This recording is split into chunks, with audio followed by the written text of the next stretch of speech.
right now on 5 on your side at 10. Tonight, preparing for potential flooding, the cleanup happening before the deluge. And a hot pinch point. Is the Missouri supply dwindling? First tonight, we're in weather alert. I'm tracking heavy rain, thunderstorms, and the potential of flooding.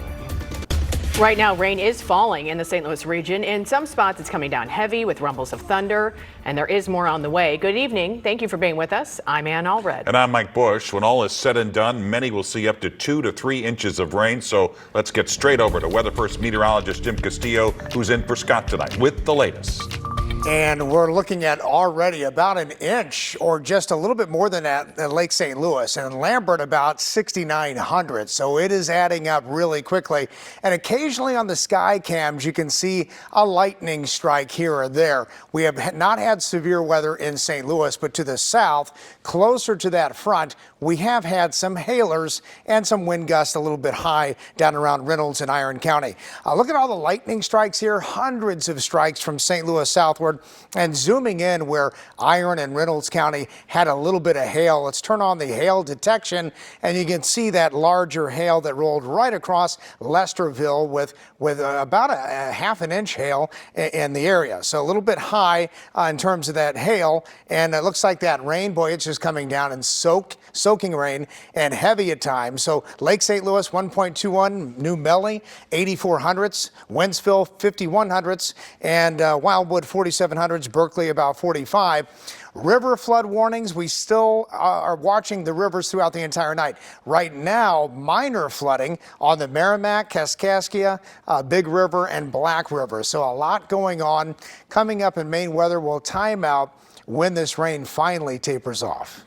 And remember, you can get the Weather First forecast anytime on your phone just by texting the word weather to 314-425-5355. MSD and area road crews have been preparing for this next big rain for months in an effort to avoid seeing a repeat of last year's historic flooding. Tonight, our Laura Barczewski is live in the Weather First Storm Tracker with more on those efforts. Laura. Mike and Ann, people who are driving on northbound I-55 may see a lane closed between Bayless and Virginia. This is what I-55 looks like right now, and this is an area where they're expecting some flash flooding. There are quite a few flood areas we are keeping an eye on. I talked with MSD and the city of Brentwood about how they are preparing.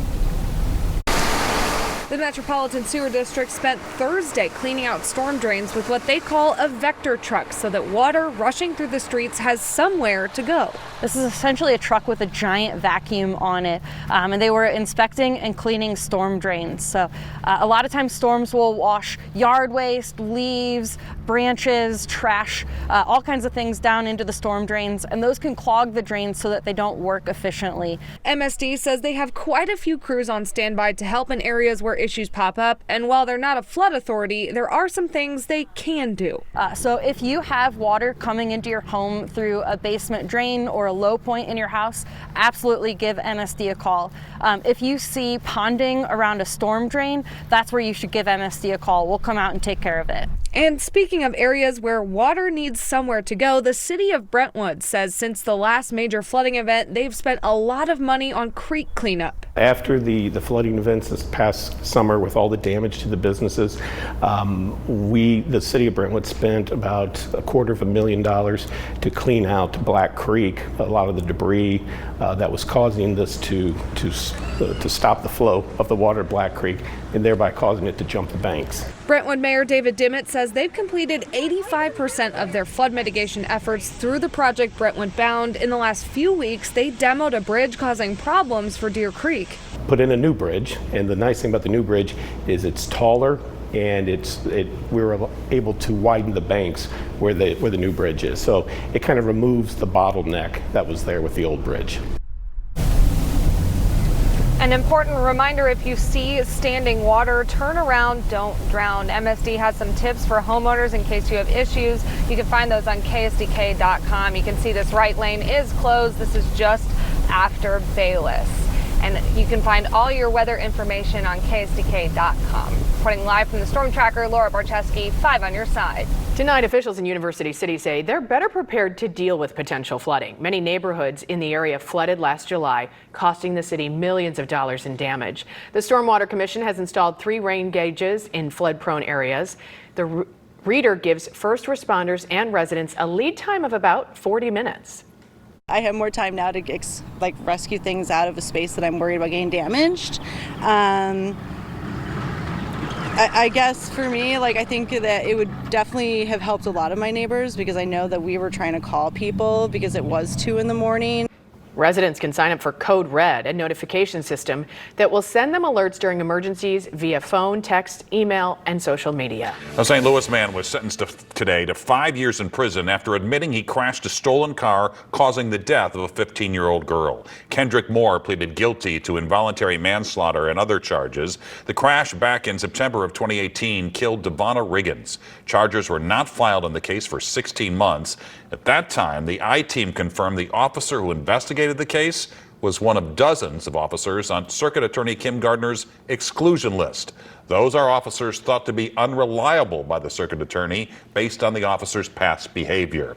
And tonight, Gardner is still in the spotlight with accusations of out-of-control caseloads and a toxic work environment that's driving prosecutors to exhaustion and even medical emergencies. These are among the reasons Missouri's Attorney General says Circuit Attorney Kim Gardner cannot keep enough prosecutors employed and needs to be removed from office. Tonight, our I-Team's Christine Byers sits down with 2 former attorneys in her office who say they saw it coming. Once a prosecutor joins the St. Louis Circuit Attorney's Office, their names are listed outside the entrance. So are the dates they left. We talked to 2 of those former employees after the Missouri Attorney General filed new accusations against their old boss. Yelling at assistant circuit attorneys, failing to train, mentor, or supervise assistant circuit attorneys, remaining in her office with the door closed. I mean, does all of that sound accurate to you in your experience? That is absolutely an accurate statement, without question. They were willing to be interviewed as long as we concealed their identities.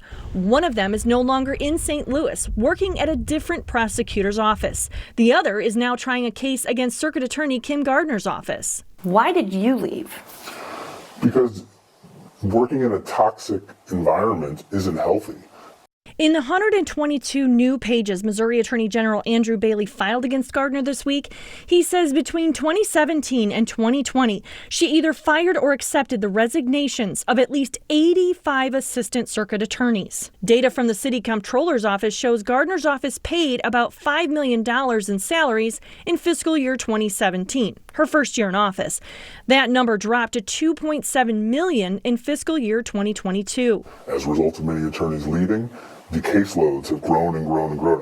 Bailey alleges the caseloads have led to exhaustion and medical emergencies among some assistant prosecutors. It's just unmanageable. It's untenable. You can't do it. One murder case alone requires an attorney to put forth at least 100 hours of time to handle it in all the different moving parts.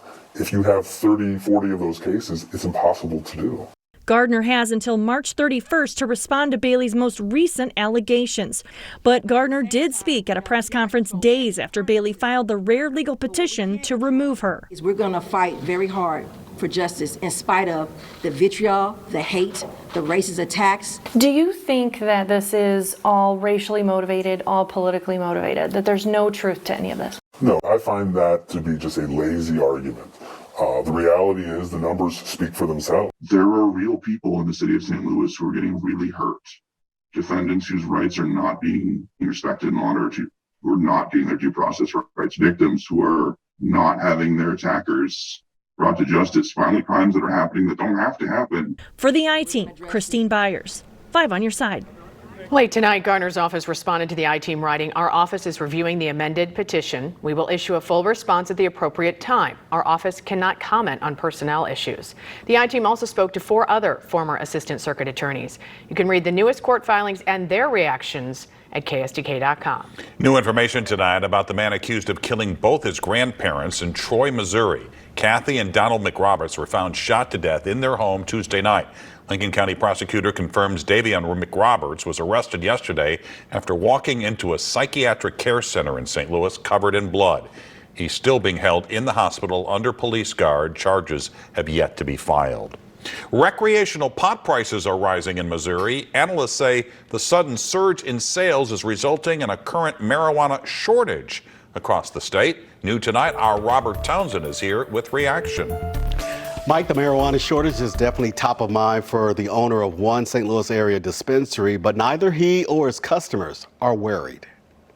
It's been less than 2 months since recreational marijuana became legal in Missouri. It's not uncommon for us to just be go, go, go. And while business is booming at Star Buds dispensary in University City, owner Chris Chesley and his team are now seeing a statewide surge in pot prices. Probably the beginning of this month, we started to notice a little bit of prices going up. Analysts say initially Missouri predicted more than $50 million would be spent on cannabis, but now they're seeing sales almost double. Missouri has exceeded expectations of what a lot of people thought that this industry would look at or, be like. As a result, there's now a marijuana shortage, which pushed pot prices up across the state. Star Buds flower sales bumped up 3%. Flower's always been king in this industry, and it still is to this day. So keeping that in stock has been a little bit of a challenge, but we're making it happen. Well, just like any other goods for sale, supply and demand will soon as level out once they figure out, how much to grow. Star Buds owner agrees he's remaining positive. As soon as we get more cultivators online, hopefully we're not going to have to put that onto the customer. I think the price fluctuation is only going to be temporary. Analysts predict if the rise in marijuana prices lingers, some businesses could see at least a 50 to 60% hike in some products.